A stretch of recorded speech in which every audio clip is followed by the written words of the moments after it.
no, via no, pwedeng i-book ito via Airbnb. Yan. Yan, kumpleto siya na sa gamit. 8 to 10 person kasya dito. Ayan, no. Kita nyo, kumpleto yung mga kitchen tools. Merong, yan, may mga plato. Dito pwedeng maglagay ng tubig dito eh. Pwedeng maglagay ng tubig. Yan. So, ilagay na natin yung computer, no? Ipakita ko pa yung kwarto. May isang... Tapos... Yan. Diyan natin isi-set up yung computer.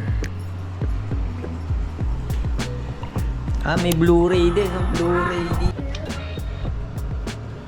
May Scrabble, chess,